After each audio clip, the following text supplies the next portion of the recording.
தினம் தினம் அத்தியாயம் 11.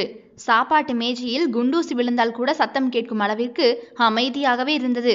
கிழவியும் ஆளோடு ஆளாக வந்து சத்தமே இல்லாமல் உட்கார்ந்து சாப்பிட்டு கொண்டே இருந்தது. இது போதுமா, இல்ல முட்டை ஏதாவது பொரிக்கணுமா? அஞ்சலி பார்சலை திறந்து வைத்துக்கொண்டே அத்தனை பேருக்கும் பரிமாறிக்கொண்டே கேட்ட கேள்வியில் சத்யா அவள் முகத்தை பார்த்தவன், அதெல்லாம் ஒன்றும் வேண்டாம், இருக்கிறத வச்சு தின்னுக்கலாம் என்று ஆண் புலி பம்மியது. ஏப்பா, அப்படியே நான் பேசினதுல பயந்துட்டு மாதிரியே ஃபிலிம் காட்டுவான்.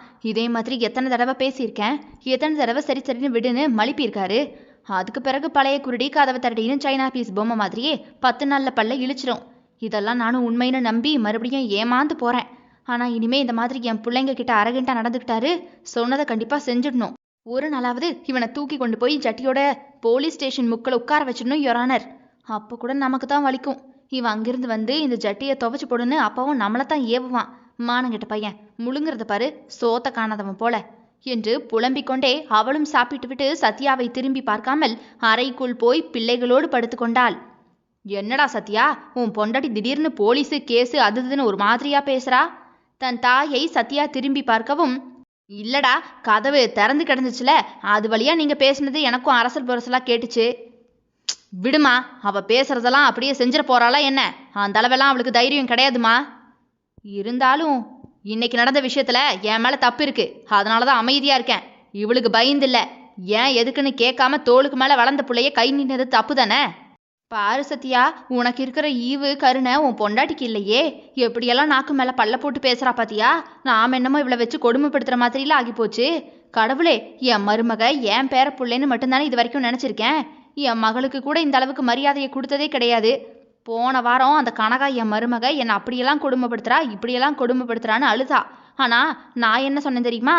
எனக்கு கடவுள் அவ்வளோ அழகான மருமகளை கொடுத்துருக்காரு, என்னை அவ்வளவு அருமையாக பார்த்துக்கிறான்னு வாய் நிறைய சொன்னேன். என்னை போய் போலீஸ் ஸ்டேஷனில் உட்கார வச்சிருவேன்னு சொல்லிட்டாளே சத்யா, அதைத்தாண்டா என்னால் தாங்கிக்கவே முடியல. அந்த இடத்துலையே நெஞ்சை பிடிச்சிட்டு செத்துருப்பேன் போல இருக்கு எனக்கு. விடுமா விடுமா, நீயும் கொஞ்சம் பொறுமையாத்தான் போயாமா. அவ என்னத்தையாவது பேசிட்டு போறா, செஞ்சுட்டு போறான்னு நீயும் தான் அமைதியா இருக்க மாட்டேங்கிற. தேவையில்லாம என்னத்தையாவது ஒன்று பேசி வச்சிடுற. உங்க 2 பேருக்கும் இடையில நான் தான் மாட்டிக்கிட்டு முழிக்க வேண்டியதா இருக்கு. இந்த இளவுக்கு கல்யாணம் பண்ணாமலே இருந்திருக்கலாம். இப்பெல்லாம் இப்படிதான் நினைக்க தோணுதுமா. சாப்பிட்டுட்டு போய் தூங்கு என்று பாதி சாப்பாட்டிலேயே கையை கழுவி வைத்துவிட்டு சத்யா எழும்பி ஹாலுக்கு போய்விட்டான். மங்களம் சோத்தை பிசைந்து கொண்டே யோசனையான முகத்தோடு உட்கார்ந்திருந்தார். இவளுக்கு கொடுக்கு முளைக்க ஆரம்பிச்சிருச்சு. இது வரைக்கும் காய்ச்சி முச்சுன்னு சத்தம் போடுவா. ஆனா இந்த மாதிரி கேஸு போலீஸ் ஸ்டேஷன்லாம் திமிரா பேச மாட்டாளே. பட்டத்தோட நூலு இவன் கையில இருக்கிற வரைக்கும் தான் பிரச்சனை இருக்காது. இவ சுதந்திரமா சுத்த ஆரம்பிச்சிட்டானா அங்க எதுக்கு காசு போகுது, இங்க இவ்வளவு ஏன் போகுதுன்னு கணக்கு கேட்க ஆரம்பிச்சிருவாளே. 15 வருஷமா நல்லா தானே இருந்தா, திடீர்னு எந்த பூதம் பூந்துச்சுன்னு தெரியலையே. ஐயோ, இதெல்லாம் சரி வராது. என்ன பண்ணலாம்? இவனும் அப்படியே பொண்டாட்டி செய்யறது சரிங்கிற மாதிரியே பேசிட்டு போறானே. இவன் வீடு வாசல்னு செட்டில் ஆயிட்டான். ஆனா என் மக இன்னும் செட்டில் ஆகலையே. வாடகை வீட்டில் தான் இருக்கா. அவளுக்கு ஏதாவது செட்டில் பண்ணி வைக்கலினா ஏன் கட்ட வேகாதே. இப்படி ஒரு கண்ணில் வெண்ணையும் இன்னொரு கண்ணில் சுண்ணாம்பும் வைத்திருக்கும் தாயின் கோர முகம் தெரியாமல் இவனும் சுற்றி சுற்றி இருப்பவர்களையும் அரைமிண்டலாக்கி கொண்டிருந்தான். படுக்கையில் படுத்திருந்த அஞ்சலியின் 2 பக்கமுமே அவள் பிள்ளைகள் படுத்திருந்தனர். ஈஸியாக சொல்லிவிடுவார்கள். இன்றைக்கு பேசியதை அன்றே பேசியிருக்க வேண்டும் என்று. அன்றே பேசியிருந்தால் என்ன சொல்லியிருப்பார்கள்? எல்லார் வீட்லயும் சண்டை சச்சரவு வரத்தா செய்யும். அதுக்கு பதிலுக்கு பதில் பேசினா குடும்பம் பிரிஞ்சு போகாதா? குடும்பம் பிரிஞ்சு போனா பிள்ளைங்க பாதிக்கப்படாதான்னு கேட்பாங்க. பஞ்சாயத்து பண்றவன் எவனுமே நமக்கு ஒரு வாய் சோறு கூட தரமாட்டானுங்க. கொழுப்படுத்து தெரிஞ்சா இவ பாடு நம்ம பார்க்கணுமான்னு சொல்லுவானுங்க. சரி, நமக்கு தான் தாய் வீடு இருக்கேன்னு 4 நாள் போய் அங்க இருக்கலான்னு போனா 5வது நாளே எப்பமா கிளம்புறேன்னு நாசுக்கா கேட்பாங்க. 10வது நாள் போறியா இல்லையான்னு கேட்பாங்க. 11வது நாள் கொண்டு வந்து விட்டுட்டே போயிடுவாங்க. அதுக்கு பிறகு மானங்கெட்டு இங்கே நிற்கிறதுக்கு முதல்லையே அமைதியாக போயிடுவோன்னு போகிறது தான் நல்லது. பதிலுக்கு பதில் பேச தெரியாமலையோ இல்லை சண்டைக்கு சண்டை மல்லுக்கட்ட தெரியாமலையோ எந்த பொண்ணும் இருக்கிறதில்ல. எதிர்காலத்தையும் நிகழ்காலத்தையும் கருத்தில் கொண்டுதான் ஒரு பெண் அமைதியையே கையில் எடுக்கிறாள். காலையில் சத்யா வாக்கிங் முடித்துவிட்டு வர வாசலில் மனைவி பெட்டி படுக்கையோடு நின்றாள். இவனுக்கோ சற்று ஜெர்க்காகிவிட்டது. தாயே ஆனாலும் இவள் போல அவனை சீராட்ட முடியாது என்பது அவனுக்கு நன்றாகவே தெரியும். என்னாச்சு? பெட்டி படுக்கையோட எங்க கிளம்பிட்ட? பவ்யமாகவே குரல் வந்தது. இல்லையென்றால் வாயில் 1/2 லிட்டர் ஆசிட் ஊற்றியது போலவே கொப்பளிப்பான். இவ போயிட்டானா அவன் மானமோ அல்லவா சேர்ந்து கப்பல் ஏறிவிடும். ஊருக்கு போறோம். ஊருக்கு போறீங்களா? என்ன திடீர்னு? வர்ற ஐடியா இருக்கா, இல்ல அப்படியே போற மாதிரி ஏதாவது பிளான் இருக்கா? அப்படின்னா சொல்லிடு, அதுக்கேற்றபடி என்ன நான் தயார்படுத்திக்குவேன் பாரு. சத்யா பைக் சாவியை கொக்கியில் மாட்டினான். போய் விடுவாளோ என்கின்ற பயம் கண்ணில் ஒரு மாதிரி மிரட்சியை கொண்டு வந்தது. வரதா இல்ல அங்கே இருக்கிறதான்னு நீங்க தான் முடிவு பண்ணணும். நான் இப்போதைக்கு அத்தை மக கல்யாணத்துக்கு தான் போறேன். ஓ, கல்யாணத்துக்கு போறியா? அப்பாடா என்ற ஃபீல். 4 நாள் அவள் இல்லாமல் சமாளித்து விடலாம். 5வது நாள் நாக்கு தள்ளி விடுவான். பிள்ளை பிறப்பதற்காக அவள் 4 மாதம் தாய் வீட்டில் இருந்தாள். ஐயையோ, அம்மா முடியலையே என்று உருண்டே விட்டான். நேசமெல்லாம் இல்லை, கடமை. அவள் இருந்தால் குடும்ப கடமை அத்தனையுமே அவள் தலையில் போட்டுவிட்டு போய்விடலாம். சரி சரி, கொண்டு போய் விடுறேன். டேய் விஷ்ணு, அம்மாவையும் தங்கச்சியையும் பத்திரமா பார்த்துக்கோ. உன்கிட்ட இருந்து தாண்டா எங்களை காப்பாற்றணும், நீ தாண்டா பெரிய பூச்சாண்டி என்று முணங்கிய தன் தாயின் பேச்சில் சிரித்த விஷ்ணுவோ, மா அப்பாவுக்கு கேட்ட போது கேட்டு தொலையட்டும். இனிமே மைண்ட் வாய்ஸ் பேசுறதா இல்லடா, எல்லாம் ஓப்பன் வாய்ஸ் தான். எப்ப என் பிள்ளைய அடிச்சாரோ அப்பவே உங்க அப்பனுக்கு மரியாதை இல்லடா. அம்மா, இப்ப நீ பேசுனது எனக்கு மட்டும்தான் கேட்டிருக்கு, அப்பாவுக்கு கேட்டிருக்காது. அப்போ இன்னும் தைரியம் வரலையோடா? அப்படித்தாம்மா நினைக்கிறேன். அங்க போய் எங்க அம்மா வீட்டு சாப்பாட்டை தின்னுட்டு தைரியத்தோட மறுபடியும் வருவேண்டா. உன் அப்பனா இல்ல நானு பாத்துருவோம். காசு இருக்கா அஞ்சு? சத்யாவோ பர்ஸை திறக்கவும், யார் காசும் எனக்கு தேவையில்லை, நானும் சம்பாதிக்கிறேன். எனக்கு என்ன பாத்துக்கிறதுக்கு தெரியும்னு சொல்லு தம்பி. அம்மா, பட்டையை கிளப்புற. அப்புறம் ஏமா அப்பா வாக்கிங் போன சமயமா பார்த்து அப்பா பர்ஸ்ல இருந்து துட்ட ஆட்டைய போட்ட? அது பழக்க தோஷண்டா. உன் தங்கச்சி காதுல போட்டிருக்காளே தோடு, அது அவருக்கே தெரியாம அவர் பர்ஸ்ல ஆட்டைய போட்ட காசு தான். அம்புட்டு கூறு தான் உன் அப்பனுக்கு. ஆனா அந்த கிழவி என் மகன் படிச்சிருந்தானா அமெரிக்க ஜனாதிபதியாவே ஆயிருப்பான்னு பீத்தும். இந்த கூறு கிட்ட குக்கரும் அதை நம்புது பத்தியா? என்னதான் ஒரு பக்கம் கோபமா வந்தாலும் கூட இன்னொரு பக்கம் இந்த மென்டலை பார்த்தா கொஞ்சம் பாவமா தாண்டா இருக்கு. அப்பா கிட்ட சொல்லிட்டு வாமா, அப்பா பாவமா உன்னை பாக்குது பாரு. சொல்லிட்டெல்லாம் வர முடியாது, நடிப்புடா நடிப்பு, அத்தனையும் ராஜ படம்டா. அந்த சங்கர் பட நாயகன் போல பல கெட்ட போடுவாருடா. முகத்தை அப்படியே வச்சிருப்பாரு. இப்படியே போயிருவாளா இல்ல திரும்பி வருவாளான்னு தெரியலையே. ஏகப்பட்ட துணி துவைக்காம வேற கிடைக்குதே. 4 நாள் தானே ஹோட்டல்ல சாப்பிட முடியும், அதுக்கு மேல சாப்பிட்டா வயிற்றுக்கும் ஒத்துக்காதே. பர்ஸ் காலியாகி போகுமேனு முழிச்சுக்கிட்டே நிப்பான் திருட்டு கம்நாட்டி. அவனை பத்தி எனக்கு தாண்டா நல்லா தெரியும் என்று மூவருமாக பஸ்ஸில் ஏறினர். பஸ்ஸில் உட்கார்ந்திருந்த மனைவிக்கு வாட்டர் பாட்டிலை வாங்கி மடியில் போட்டான். வாங்கி வைத்து கொண்டாள். யாலி பாப்பா, சமத்தா இருக்கணும் என்ன? மகளுக்கு தனியாக கொஞ்சல் நடந்தது. அஞ்சு ஹெட்போனை மாட்டி அமர்ந்து கொண்டாள். வண்டி மூவாக ஆரம்பிக்கவும் இவள் ஜன்னலின் அருகே நின்ற புருஷனை திரும்பி பார்க்கவே இல்லை. வண்டி பஸ் ஸ்டாண்டை விட்டு வெளியேற அஞ்சலி ஜன்னல் வழியாக பைக்கை உதைத்து கொண்டே நின்ற சத்யாவை எட்டி பார்த்தாள். அவனோ இவளை கவனிக்கவில்லை. ஆனால் 4 நாள் எப்படி சமாளிப்பானோ தெரியவில்லையே என்று அவன் உருவம் மறையும் வரை பார்த்துவிட்டுத்தான் தன் தலையை உள்ளே எடுத்தாள். பெண்களுக்கு நேசம் வரமல்ல, சாபம். வாழவும் விடாது, சாகவும் விடாது. அத்தியாயம் 12. என்னம்மா, ஊருக்கு போகணும்னு சொல்லி ராத்திரி எங்களை இருக்க விடாம கிளம்பி கூட்டிட்டு வந்துட்டு இப்படி உம்மனே இருக்கீங்களேம்மா என்று விஷ்ணு தன் தாயின் தோளில் கை போடவும், உங்க அப்பா முகத்தை தொங்க போட்டுக்கிட்டே போனதுதான் ஞாபகமா இருக்கு விஷ்ணு. நீங்க தான் டைவர்ஸ் பேப்பர்ல கையெழுத்து போட்டு முகத்திலேயே விட்டறிய போற ஆளாமா? நான் மானஸ்திடா. அஞ்சலிக்கு பக்கத்துல மானஸ்தின்னு போட்டுக்க. என் பிள்ளைங்க மேல தூசி விழுந்தா கூட நான் பத்திரகாளி ஆகி போவேன். என்னை லேசப்பட்ட ஆளுன்னு இந்த தற்கொலை ஃபெல்லோஸ் நினைச்சுக்கிட்டு இருக்குதுங்க. நான்லாம் காலேஜ் படிக்கும் போதே கராத்தே லாவெண்டர் பெல்ட்டுடா. மாமா, அது பிளாக் பெல்ட்டுமா. எனக்கு லாவெண்டர் தான் பிடிக்கும், அந்த கலர் தரமாட்டாங்களாடா என்று தாயின் தோளில் சாய்ந்து கொண்ட விஷ்ணுவோ, மா என்னடா, எங்களுக்காக தானே இவ்வளவு அட்ஜஸ்ட் பண்ணி போறீங்கம்மா? அஞ்சலி மெலிதாக சிரிக்கவும், ஐம் டீனேஜ்மா, எனக்கெல்லாம் தெரியும். என்கிட்ட ஃப்ரெண்டா இருங்கடான்னு நீங்க சொல்லி வளர்த்தது போல உங்களுக்கு நானும் ஃப்ரெண்டு தானம்மா. உங்களுக்கு அப்பா வேணும், எனக்கு அந்த மலமுழுங்கி ஐயாசாமி வேணும். உங்க அப்பாவை எனக்கு பிடிக்கும்டா. சுபத்தில் அடிச்ச பந்து மாதிரி என் அக்கறை, நேசம், பாசம் இதெல்லாமே திரும்பி வரும்போது ஒரு ஆத்தாமா, அவ்வளோதான். இத்தனை வருஷம் ஆகியும் கூட தன்னோட தாய் தங்கன்னு சொல்றவரு ஒரு நாள் கூட ஒரு நிமிஷம் கூட ஏன் அஞ்சலின்னு சொன்னதே இல்லடா. அஞ்சலி கண்ணீரை ஜன்னலை நோக்கி திரும்பி மறைக்க போக விஷ்ணு தன் தாயின் நாடியை பிடித்து தன் பக்கம் இழுத்து அவள் கண்ணை துடைத்து விட்டவன், நீ சொல்லுவதானம்மா, எதிர்பார்த்தாதான் வலிக்கும்னு. அவர்கிட்ட எதிர்பார்க்காத. எப்படிரா எதிர்பார்க்காம இருக்க முடியும்? என்னவோ கரிச்சட்டி மண்டையன் நாண்டுகிட்டு நின்னாலும் கூட மனசு என்னவோ அவனை தான் சுத்துது. ஆனா அவருக்கு எப்படா 3 நாள் மூச்சு விடலான்னு இருக்கும். அவங்க ஏமாத்திட்டு இருக்காங்க. ஏமாந்து போறாருங்கிற வருத்தம். இந்த அஞ்சலி யாருன்னு ஏண்டா புரியவே இல்லை. இதுக்கு மேல எப்படி விஷ்ணு அப்பாவுக்கு நான் புரிய வைக்க? அரியா பிள்ளை போலத்தான் முழித்தாள். சுடுகாடு வரை போகும் சொந்தம்தான். ஆனால் சுடுகாடு போகும் வரை இவள் யார் என்று புரியாமலேயே போய்விடுவானோ என்கின்ற பயம். அது ஒவ்வொரு பெண்ணிடமும் மரண பயத்தை விட கூடுதலாகவே இருக்கும். தன் தாயின் கண்ணீரை காண்பவன் கண்டிப்பாக ஒரு பெண்ணின் கண்ணீருக்கு காரணமாக மாட்டான் என்றுதான் அஞ்சலி எப்போதுமே தன் மகனிடம் மனதை மறைக்காமல் பேசுவது. குப்புற விழுந்துட்டு வந்து நிப்பாருமா. அவருக்கும் நம்மளை விட்டா யாரும் இல்லைன்னு தெரியும். அந்த கிழவி கொம்பு சீவி விடுதுமா. இவன் இப்படி தத்தி பயலா இருந்தானா எல்லாரும் இவனை வச்சு ஆதாயம் தேடத்தான் செய்வாங்க. அப்பாவுக்கு ஒரு ஃபோனை போட்டு ஆளு எங்க இருக்காருன்னு கேளண்டா. அட போமா, இந்த இடத்துக்கு நான் வரல. அவர் செல்ல மகள்கிட்டயே பேச சொல்லு போ. அது என்னவோ உண்மைதான்டா. அவ பேசினா தான் தங்கம் பட்டுன்னு கொஞ்சுவான். நம்ம பேசினா என்ன எதுக்கு ஃபோன் போட்ட, வெயின்னு நாளை டைலாக் டெலிவரி தான். அது கூட வள்ளு வள்ளுன்னு தான் வரும் என்று உதட்டை சுழித்து கொண்டு மகளிடம் போனை கொடுத்து அவன் பத்திரமாக வீடு போய் சேர்ந்ததை அறிந்து கொண்டாள். யாழினி, உங்க அப்பா சாப்பிட்டாரான்னு கேள. சில மணி நேரம் கழித்து அஞ்சலி போனை கொடுக்கவும், அம்மா இதோட 10வது தடவை ஃபோன் போட சொல்லியிருக்க.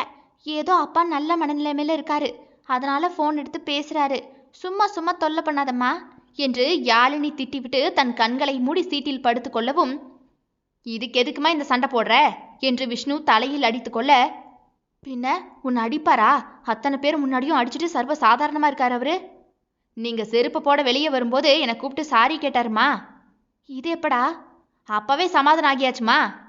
அட எருமைக்கு பிறந்த எருமை, உடனே நீயும் மன்னிச்சிட்டியோ? ஹிஹி, பாவமா இருந்துச்சுமா.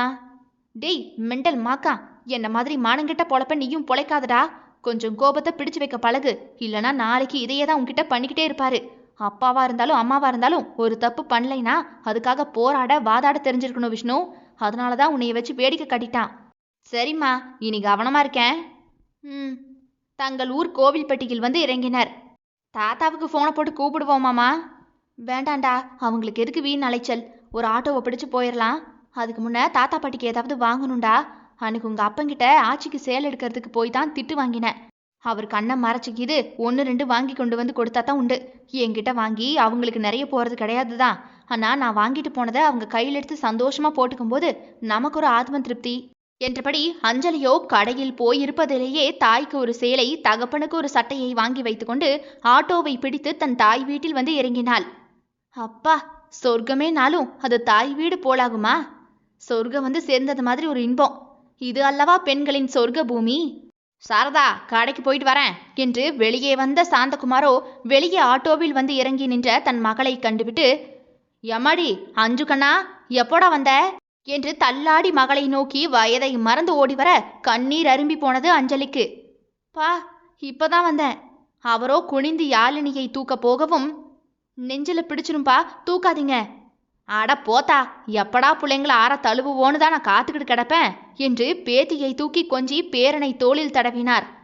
சாரதா, மூத்தவ வந்திருக்கா, ஓடியா என்று குமரன் போல ஓடினார் அவர். என்னடி 4 நாள் கழிச்சு வரேன்னு சொன்ன, திடீர்னு வந்துட்ட.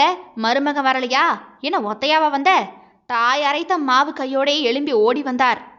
வாசலை விட்டு என்ன கேள்வி சாரதா, உள்ள நீ வாத்தா. பெட்டியை ஆளுக்கு ஒன்றாக தூக்கி கொண்டு வீட்டிற்குள் நுழைந்தனர். என்னடி, எதுவும் பிரச்சனையா? தகப்பனுக்கு கேட்காமல் தாய் விசாரிக்கவும், மா, தாய் வீட்டுக்கு வரக்கூடாதாம்மா? 2 நாள் சேர்ந்தா அப்படி லீவ் இருந்துச்சு, அதான் வந்துட்டேன். இல்ல, மருமகன் இங்க உன்னை நிறைய நாள் தங்க விட மாட்டார்ல, அதான் கேட்டேன். சாரதா, புள்ளைக்கு காப்பி தண்ணி போட்டு கொடு, சும்மா தொணக்காத. அஞ்சுவுக்கு முக்கு கடை பஜ்ஜி பிடிக்கும்ல, சூடா போட்டிருப்பான், நான் போய் வாங்கிட்டு ஓடி வரேன். ஐயா, நீயும் வாயா. பேரன் பேத்திகளை அழைத்து கொண்டு தகப்பன் எழும்பவும், பா, அப்படியே அந்த கடையில இழந்த அடையும் வேணுப்பா. சிறு பிள்ளை போல கேட்ட மகளை பார்த்து சிரித்த தகப்பனோ, சரிதா சரிதா, நீ இன்னும் மாறவே இல்லத்தா என்று அவள் தலையை தடவி கொடுக்க, இல்லப்பா, நிறைய மாறிட்டேன், மாத்திட்டாங்க. எனக்கு என்ன வேணும்னு கேட்டு வாங்கி தரக்கூட அங்க யாரும் இல்லப்பா. இந்த உரிமை சுதந்திரம் இதெல்லாம் அங்க இல்லப்பா. உங்க கூடவே நான் இருந்திருக்கலாம் என்று அஞ்சலி தன் மனதில் வலித்தாலும் கூட தகப்பனுக்கு சிரிப்பை பரிசாக கொடுத்தாள்.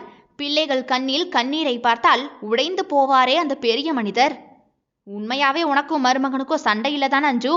தகப்பன் போனதுமே தாய் அருகே வரவும், ஏன்னா 2 நாளைக்கு முன்னாடி பேசும்போது அவரை வகதொகை இல்லாம திட்டினியே, அதான் கொஞ்சம் பயமா இருக்கு என்று தாய் அவள் கையில் கொண்டு வந்து காஃபியை ஆவி பறக்க கொடுக்கவும், அப்பாடா, அந்த காஃபியை பார்க்கும் பொழுது என்னவோ கோடி ரூபாயை அள்ளி அவள் மேலே கொட்டியது போன்றிருந்தது. பெண்களின் ஏக்கமெல்லாம் ஒரு கோப்பை தேநீரை எந்த இடையூறும் இல்லாமல் ஆழ்ந்து அனுபவித்து குடிக்க வேண்டுமென்று சுருங்கி போனதுவே. ஆனால் அது கூட நிராசையாகத்தான் பல பெண்களுக்கு போய்க் கொண்டிருக்கிறது. தன் தாயின் வீட்டில் சுதந்திரமாக இப்படி காஃபியை முகர்ந்து, பேஷ் பேஷ், ரொம்ப நன்னா இருக்கு என்று உச்சி கொட்டி குடித்த சிறுபிள்ளை ஞாபகங்கள். அஞ்சு, மா, என்கிட்ட திட்டு வாங்கிட்டு போயிடாதம்மா, அதெல்லாம் எந்த சண்டையும் போடல. பிள்ளைங்க உங்களை பார்க்கணும்னு சொன்னுச்சு. அந்த மனுஷன் கொஞ்சம் அசந்த நேரமா ஓடி வந்துட்டோம், அவ்வளோதான். சரிடி, அதுக்கு ஏன் சிரிச்சிருக்கிற நீ? 2 பிள்ளைகளை பெற்றுட்டு அதுக்கு நல்லா வாழணுங்கிறதுக்காக நாங்கள் படுற வேதனை எங்களுக்கு தாண்டி தெரியும். கடனுடனே வாங்கி கல்யாணத்தையும் கட்டி கொடுத்துட்டு சண்டைன்னு வந்து நின்னா பெத்த வயிறு பத்தி எரியுது. என்ன செய்ய? குடிக்காத பையனா வேணும், குணமுள்ள பையனா வேணும்னு பார்த்து பார்த்து தான் அப்பா 2 பேருக்கும் மாப்பிள்ளை எடுத்தாரு. இப்படி இருக்காரே. இப்போ மாப்பிள்ளைக்கு குணத்துல என்ன குறை? அதெல்லாம் நல்லா தான் இருக்காரு. என்ன வாயில தான் சனி வந்துருச்சு போல, ஆடிடுவாரு. அதுவும் அவரை ஆட மாட்டாரு. அந்த பொம்பளை இருக்கு பாரு, அந்த ராட்சசி, அவளால. அவ செத்தா எல்லாம் சரியா வந்துருவாரு. என்ன அவ சாகிற வரைக்கும் நான் உயிரோடு இருக்கணும்.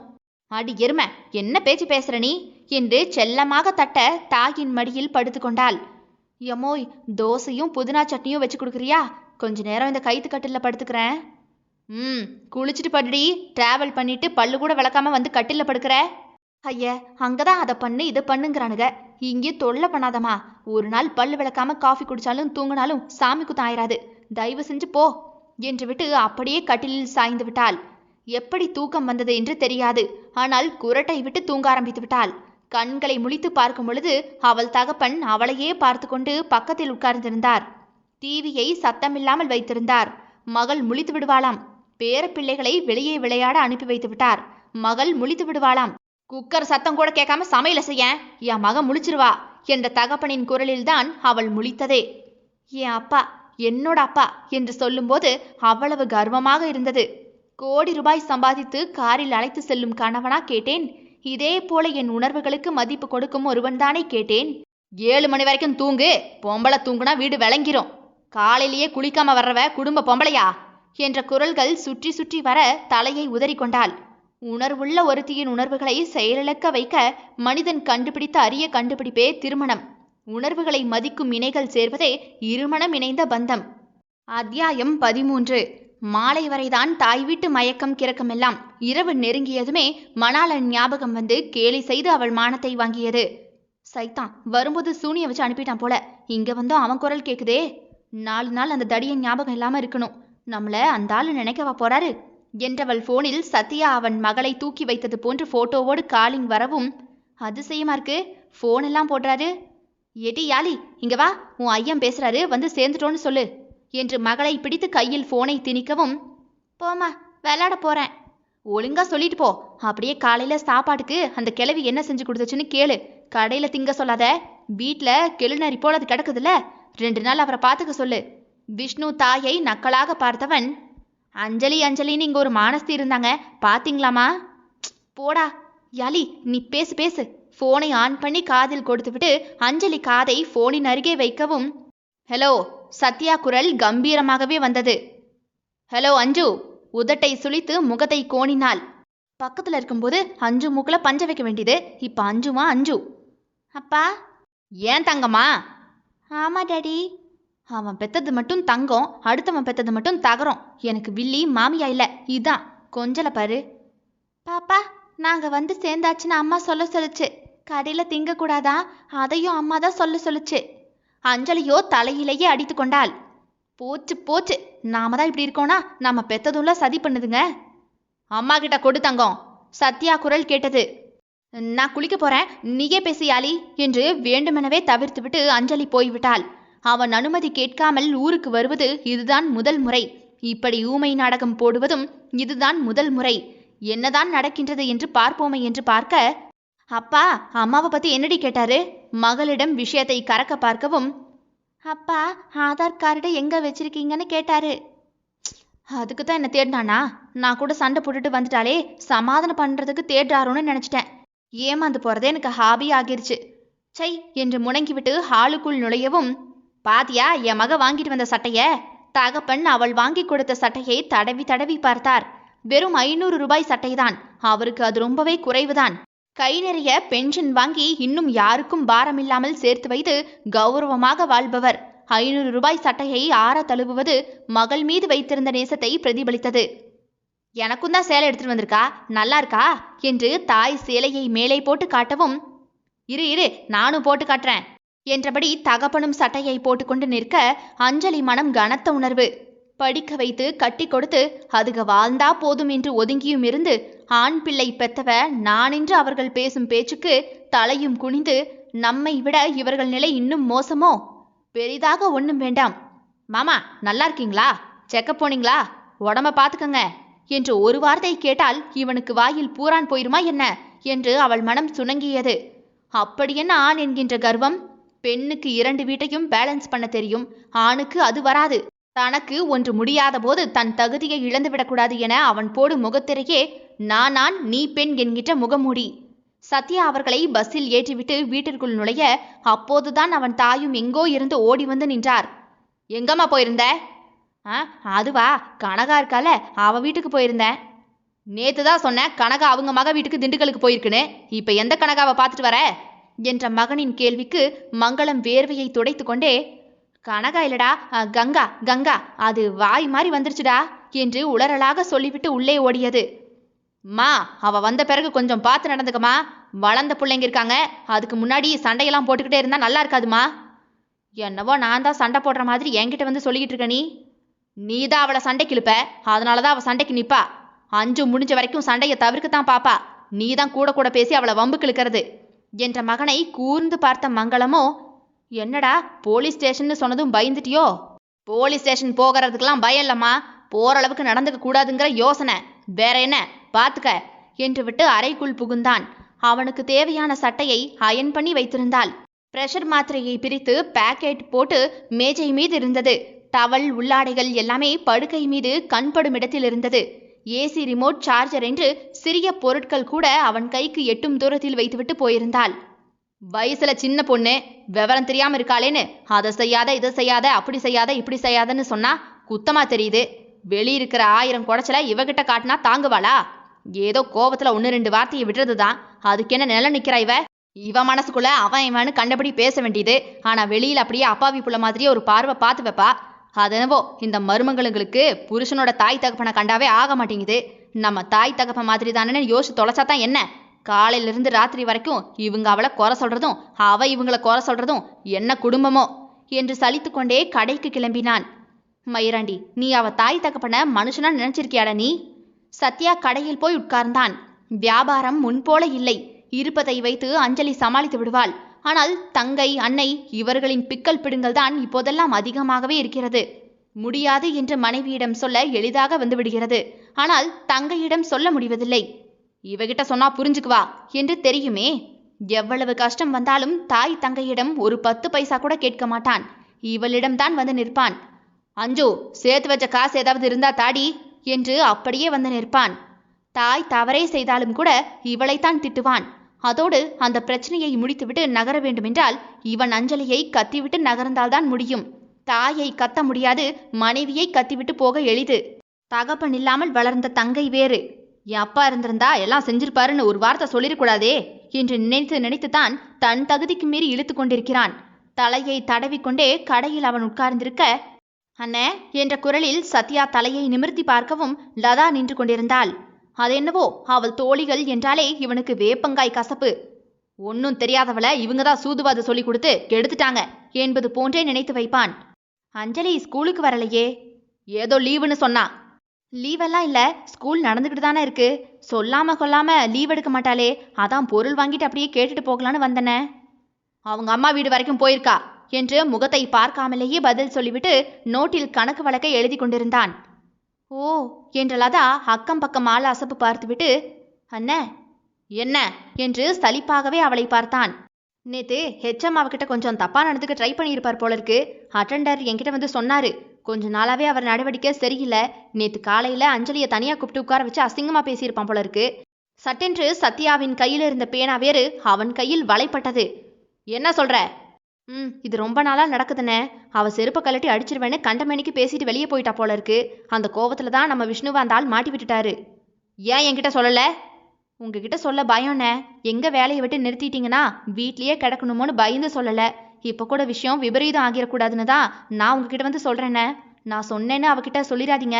போயிட்டு வரேன் என்று லதா போய்விடவும் சத்யா முகம் கோபத்தில் சிவந்து போய் பைக்கை ஸ்டார்ட் பண்ணினான். எவன் பொண்டாட்டி கையை எவன் பிடிச்சிருக்கிறது?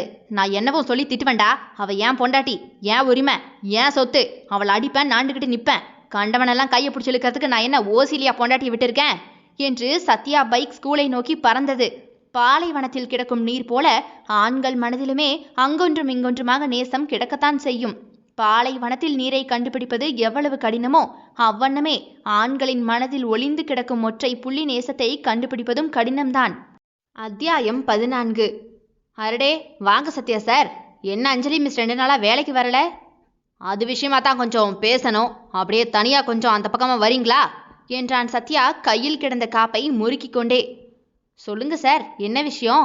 புத்தகங்கள் அடிக்க வைத்திருந்த ஸ்டோர் ரூமின் உள்ளே ஹெச்எம் அவனை அழைத்து வரவும் பேச்சே இல்லை. நங்கு நங்கு என்று மூக்கில் 4 குத்து. நாயே நாயே, வேலைக்கு வர பொண்ணுங்களை கையை பிடிச்சிருக்கிறியா நீ? என் பொண்டாட்டி பக்கம் கண்ணு திரும்பட்டும், கண் அப்படியே கையில நோண்டி எடுத்துருவேன். உன்னெல்லாம் நம்பி அவளை வேலைக்கு விட்டேன் பாரு, என்னை தான் தலைப்பாடா அடிச்சுக்கணும். சார் சார், உங்க மிஸ்ஸஸ் பொய் சொல்றாங்க சார். அடிங்க செருப்பால, அவளை குறை சொல்றியாடா? எல்லாத்துக்கும் காரணம் நான் தான்டா. அவளை கண்ட நாய் முன்னாடி குறைவா பேசினதால தான் வந்த வேண. என் பொண்டாட்டியை நான் பேசுவேன், அது எங்க குடும்பம்டா. நீ அதை அட்வான்டேஜா எடுத்துக்கிட்டு உள்ள நுழைய பார்த்திருக்கியா? உனக்கு அடுத்தவன் பொண்டாட்டி கேக்குதாடா என மீண்டும் மீண்டும் 4 அடி ஆசை தீர போட்டவன் அவர் சட்டையை நீவி விட்டபடியே, வெளியே அப்படியே சிரிச்ச முகமா போற, இங்க நடந்தது வெளியே போனா உனக்கு தான் கேவலம், புரியுதா என்று அவர் கன்னத்தில் தட்ட போக அவரோ பயந்து பின்னால் மண்டையை இழுக்கவும், இனி ஒழுங்கா இருந்துக்க என்று வெளியே வர லதா கையை பிசைந்து கொண்டே நின்றாள். அண்ணா, நான் தான் சொன்னேனே, இங்க சொல்லிட மாட்டீங்களே, என் வேலைக்கே உளையாகி போகுண்ணே.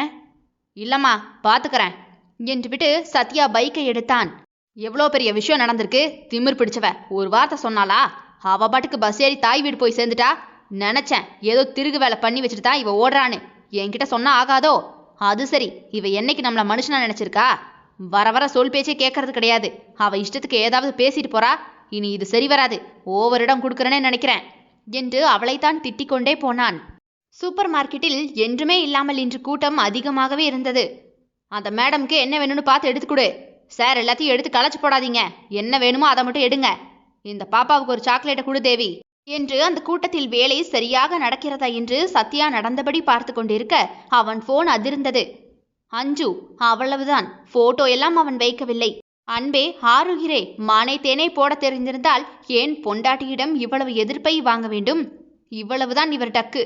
அவன் தாயை தங்கையை தாஜா பண்ண தெரிந்த அவனுக்கு மனைவியை தாஜா பண்ண தெரிந்திருந்தால் வாழ்க்கையிலும் எங்கேயோ போயிருந்திருப்பான், தொழிலிலும் கூட எங்கேயோ போயிருந்திருப்பான். இருப்பதில் இன்பம் கொள்ளாத மனைவி, இருப்பதை விட்டுவிட்டு பறப்பதற்கு ஆசைப்படும் மனைவி, மற்ற கணவனோடு ஒப்பிட்டு பேசும் மனைவி, சம்பாதிப்பது புருஷ லட்சணம், சம்பாதிப்பது மட்டுமே புருஷனின் வேலை என்று அவன் பணத்தை மட்டுமே பார்க்கும் மனைவிகளை நேசிக்க வராதுதான். ஆனால் கணவனை மட்டுமே நேசிக்க தெரிந்த பெண்களை பதிலுக்கு நேசிப்பதில் தவறில்லை. சேரும் சேர்க்கை நல்லதாக இருந்தால் முன்னேற்றம் தானாகவே வரும். மனைவி தேவதையாக கிடைத்துவிட்டால் அவன் வாழ்க்கையும் எங்கோ போய்விடும்.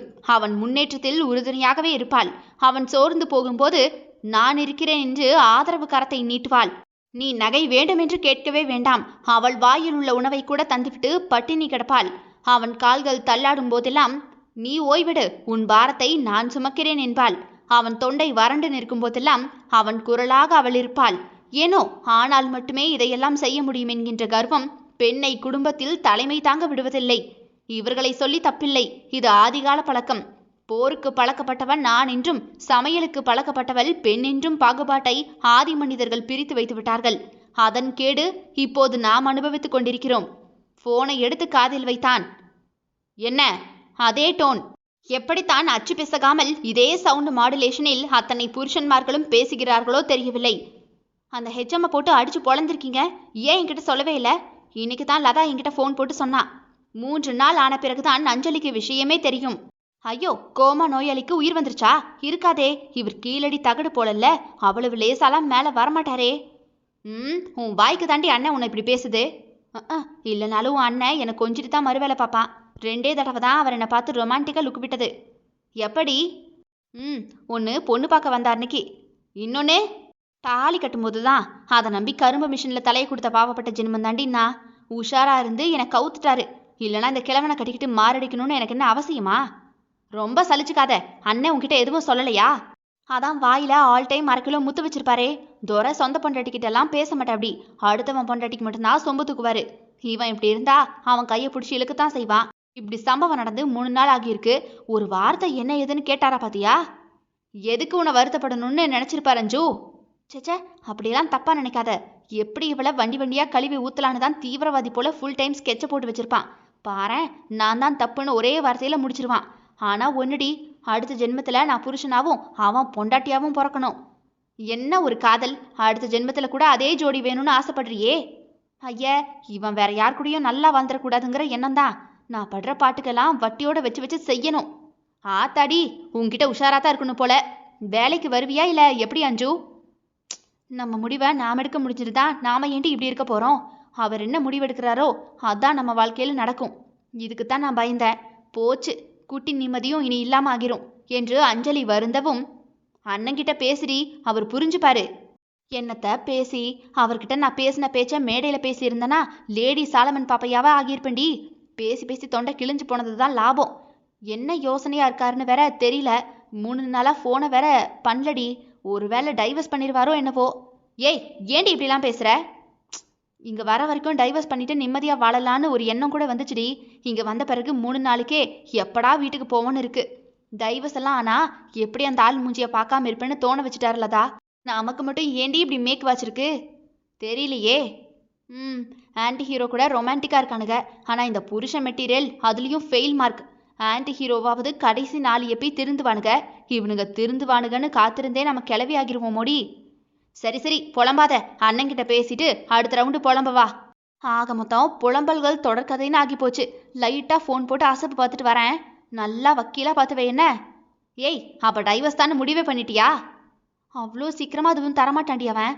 துணி துவைக்க ஆள் போடணும், சமைக்கிறதுக்கு ஆள் போடணும், கிளவிய பார்த்துக்கிறதுக்கு ஆள் போடணும். கையிலிருந்து சொலையா காசு போகும்ல.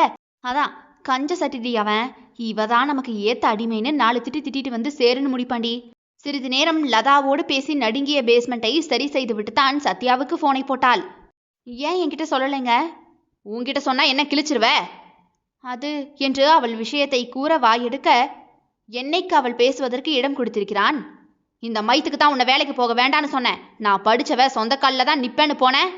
அந்த நாய் எங்க கண்டபடிலாம் பேசியிருக்கான். என்கிட்ட வந்து ஒரு வார்த்தை சொல்லணும்னு உனக்கு தோணல.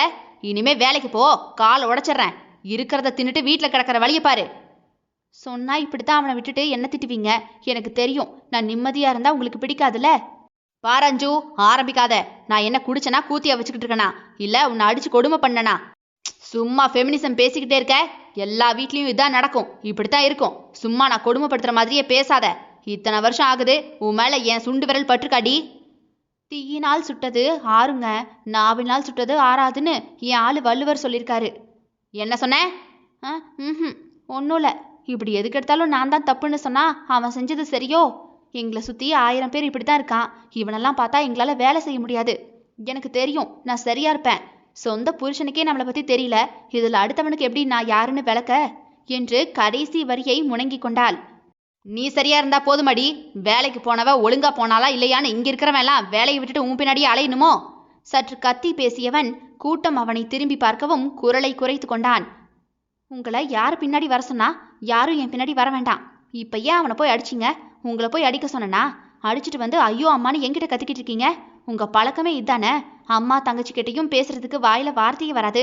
ஆனா பாருங்க, என்கிட்ட எடுத்துக்கிட்டு வர்றது மட்டும் வார்த்தை அப்படியே துள்ளிக்கிட்டு வரும். பொண்டாட்டினா உங்களுக்கு கிள்ளிக்கிறதானே?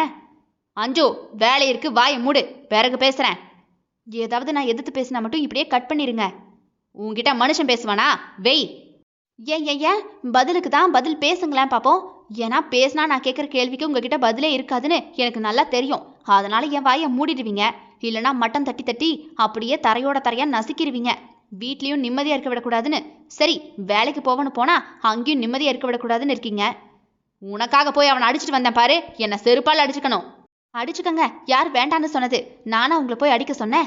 இப்படியெல்லாம் வரும்னு எனக்கு தெரியாதா? என் புருஷன் லட்சணம் இவ்வளவுதானே எனக்கு தெரியாதா? அடுத்தவனை விட்டுட்டு என்கிட்ட தான் வந்து நாடுகிட்டு நிற்பாருன்னு எனக்கு தெரியும். வேலைக்கு போகிறது ஏன் இஷ்டம். உன் இஷ்டப்படி தான் இருப்பேன்னா உன் அம்மா வீட்லேயே இருத்தாயே. நீ இங்கே வரவே வேண்டாம். நானும் அதான் சொல்ல வந்தேன். நானும் உங்கள் வீட்டுக்கு இனி வர்றதா இல்லை. எங்கள் அம்மா வீட்லேயே இருந்துக்கிறேன். எப்போ போவான்னு காத்தே இருக்கீங்களே.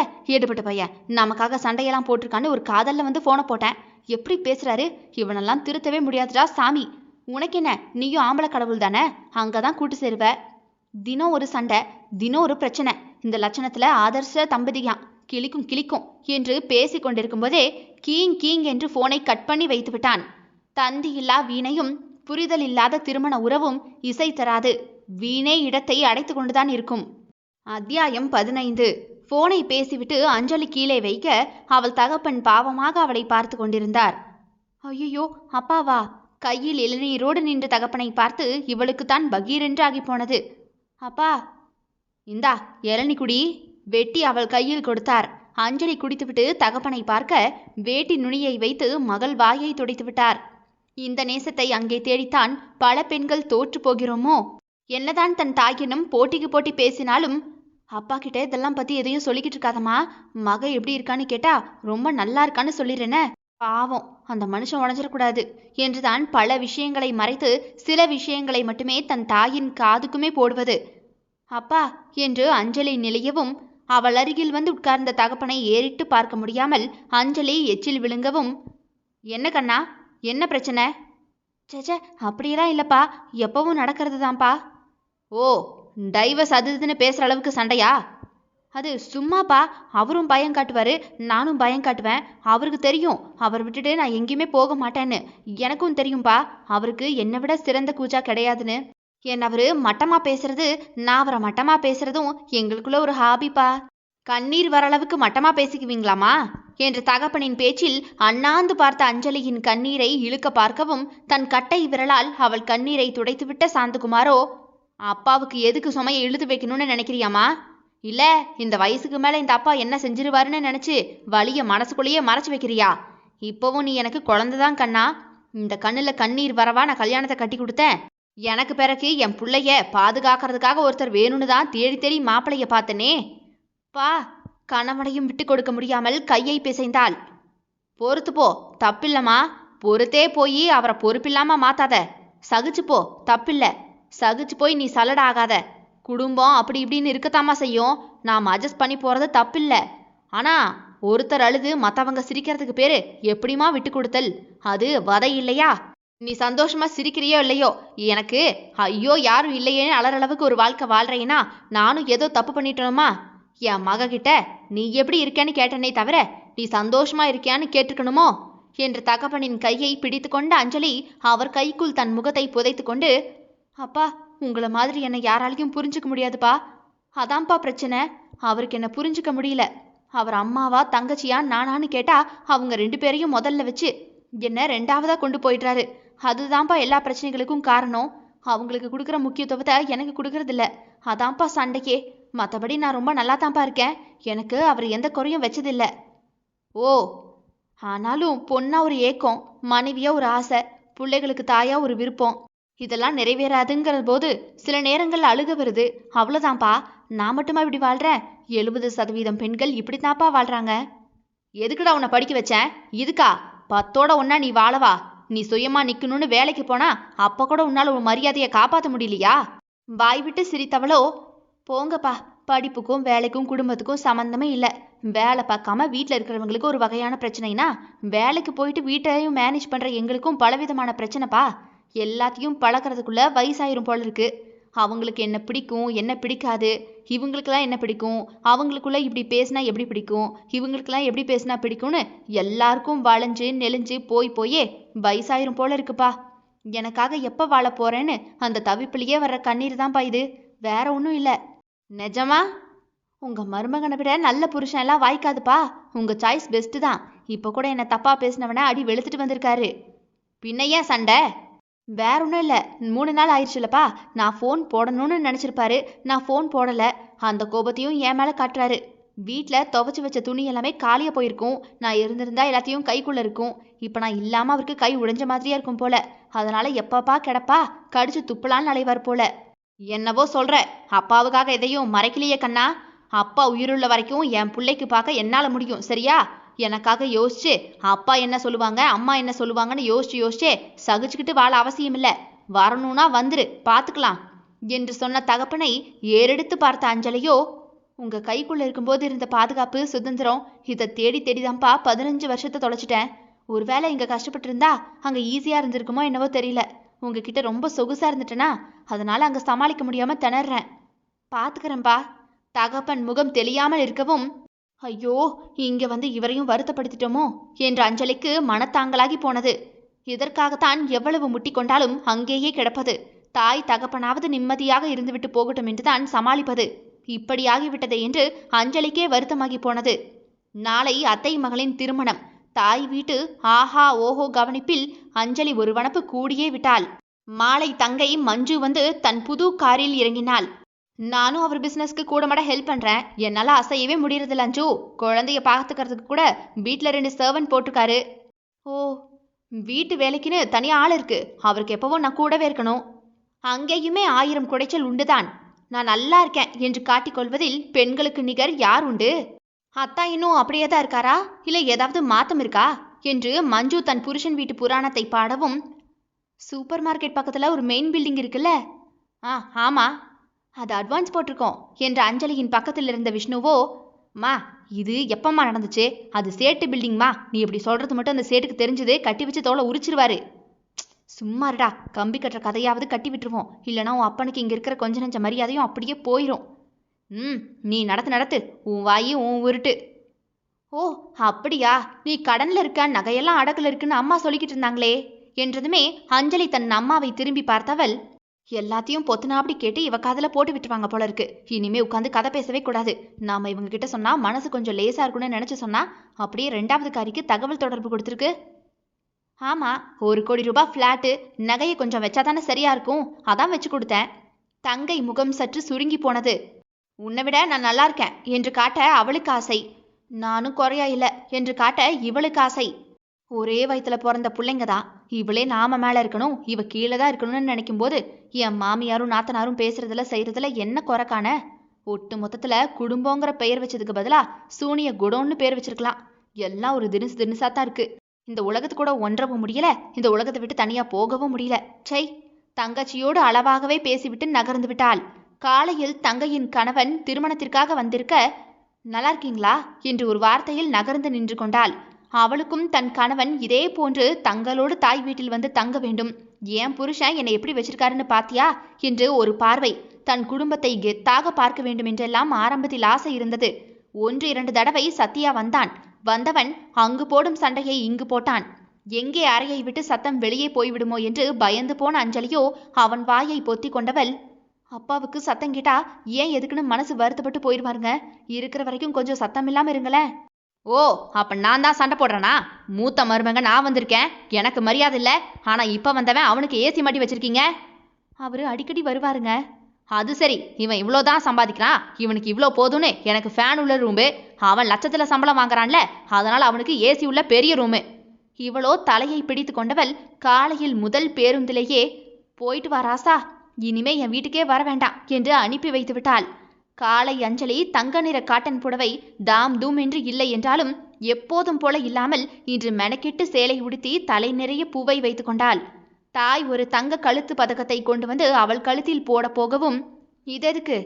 இல்லடி, அவ கழுத்து நிறைய நகை போட்டிருக்கும் போது நீ மட்டும் மொட்டையா வந்தா எல்லாருக்கும் ஒரு மாதிரியா இருக்கும்ல, எல்லாரும் பாப்பாங்கடி. அம்மா, நீயே அவ மேல நான் கீழேன்னு அடிக்கடி சொல்லி கட்டுற மாதிரி இருக்கு. என் புருஷன் நகை எல்லாத்தையும் கொண்டு போய் எவகிட்டையும் கொடுக்கலமா, தேவைக்கு வச்சிருக்காரு, திருப்பி தருவாரு. தரலையா அது ஏன் பாடு, நான் பாத்துக்கிறேன். இதுக்காடி நாங்க சிறுக சிறுக சேர்த்து வச்சு உனக்கு நகை போட்டது. இப்படி நல்லது கெட்டதுக்கு கூட ஒத்த நகை இல்லாம வந்து நிக்கிற. நான் தந்தாலும் வேண்டான்னு வேற சொல்ற. இந்த நகையை போடுறதுல எனக்கு எந்த குறையும் வந்துட போறதில்லம்மா. ஆனா என் புருஷனுக்கு இந்த இடத்துல கூட மரியாதை குறை வந்துடக்கூடாதுன்னு தான் நினைக்கிறேன். அவர் கட்டின தாலி கிடக்குல்ல, அது போதும், இப்படியே நிக்கிறேன். இந்த மனுஷனை கல்யாணம் கட்டிக்கிட்டே நீ இந்த பேச்சு பேசுறியே, அவளை மாதிரி தாங்கற புருஷன் கிடைச்சிருந்தா என்ற தாயை எரிச்சலாக பார்த்த அஞ்சலி, ஏமா நீயும் அடிக்கடி கட்சி மாறிடுற? அதுக்குதான் இப்படி இருக்குன்னு பார்த்தா நீ அதுக்கு மேல இருக்க. எப்படா ஊருக்கு போய் சேருவோன்னு நினைக்க வச்சிருவ போல இருக்கே. பின்னடி, உன்னால எங்களுக்கு இருக்கிற கொஞ்ச நெஞ்ச நிம்மதியும் போயிரும் போல இருக்கு. கல்யாணம் கட்டி கொடுத்தா சத்தம் இல்லாம அவளை போல குடும்பம் நடத்துவேன்னு பார்த்தா டெய்லி ஒரு பிரச்சனையை இழுத்துட்டு வர. வயசுக்கேத்த சூதானம் கொஞ்சமாவது இருக்கா? அப்பா கிட்ட என்னத்த சொல்லி தொலைச்சியோ, நேத்துல இருந்து மனுஷன் உருன்னே இருக்காரு. நான் இப்ப இங்க இருக்கவா, இல்ல கல்யாணத்துக்கு கூட நிக்காம ஊருக்கு கிளம்பிடுவா? சரி சரி, எதுவும் சொல்லல, கிளம்பு.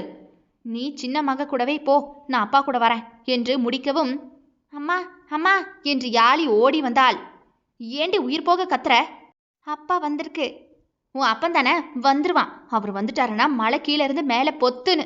ஆட்டோவிலிருந்து இறங்கிய சத்யாவை பார்த்து அஞ்சலி வார்த்தை தடுமாறி போய் நிற்க, சத்யா பர்ஸை திறந்து பணத்தை கொடுத்துவிட்டு உள்ளே வரவும் இவள் அதிர்ச்சி விலகாமல் நின்றாள். ஒருவேளை அப்பா இதெல்லாம் சரிப்பட்டு வராதுன்னு பேசி முடிக்கிறதுக்காக கூப்பிட்டு விட்டுருப்பாரோ? ஆண்டவா, போச்சு போச்சு, இந்த பைத்தியக்காரன் இல்லாம வாழ்ந்து பண்ணா. பீதியாகி சத்யாவை பார்த்தாள். விவாகரத்து விடை இல்லை. விவாகரத்து பல விடை இல்லாத கேள்விகளின் தொடக்கம் என்று துணையின்றி வாழும் பெண்களுக்கே தெரியும். தொடரும். இதனுடைய அடுத்தடுத்த அத்தியாயங்கள் நாளை இரவு 7 மணிக்கு வந்துடும். கேட்க தவறாதீர்கள் மக்களே. தினம் தினம் விடை பெறுகிறேன். நான் உங்கள் ஆர்ஜே தியா.